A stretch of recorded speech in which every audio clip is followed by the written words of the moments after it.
Next year, the first boomers are going to start turning 65, kind of at the head of a wave of a huge generation that will transition from being breadwinners and caregivers to being grandparents, great-grandparents, along with continuing to be breadwinners and caregivers. And Tennessee's system for getting the information, as Patrick alluded to, and the resources for those 65 and older is in my view, very fragmented, inefficient, and sometimes just extraordinarily dysfunctional, and you can add in there really frustrating as a person trying to navigate it.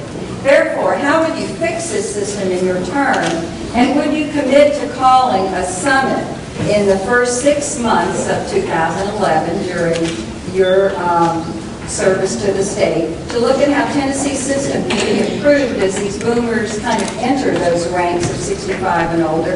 And as you just stated a moment ago, this will fit really well with your statement of being a learner and wanting to understand what's going on in Tennessee, and we'd love to give you a great start on your education. Good. Thank you. That's actually a great question, and let me go right to that. Your numbers, I mean, the percentage of our population over the age of 65 is going to increase astronomically in the next, between 2010 and 2030. And I've seen that exact number. I forgot what it is. Somebody here probably knows what it is. But it is a huge factor for us to deal with as a state and as a country. I think that the thing you put your finger on in terms of making information easier to get to the customer is what it needs to be about. What we have to do in government is this. We have to realize that our citizens are customers. Okay? Businesses understand that they have to treat their customers right or they go somewhere else. And you go, well, governments don't think that way because they don't have any competition. But we do. Hardly anybody has to live in the state of Tennessee. Okay, you can say, you know, I'm going to go somewhere else where they treat me better. And that happens. People choose where they live. Businesses choose where they locate. And we want to be the kind of place where people choose. So to make it easier to deal with myriads of state agency, I think is one of our foremost obligations. That's what we owe. And I would love the advice and input of people who are in the middle of that. What I've learned really quick in government is this.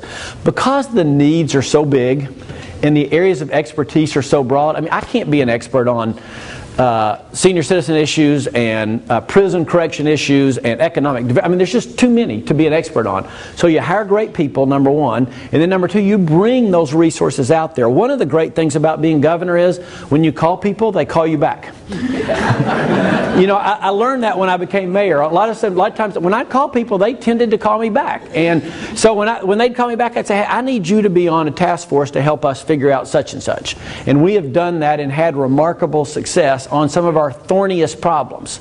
So the answer to the offer is yes, we will do that. And I love the approach is, I think in there is understanding we're going to have increasing demands. We're always going to be dealing with restricted money. We're not ever going to have enough money. So we have to work smarter. And we work smarter by having better information exchange and making it easier for the customer. Hopefully that answer? Okay. Was that a complete answer? I wrote down you said yes. Okay.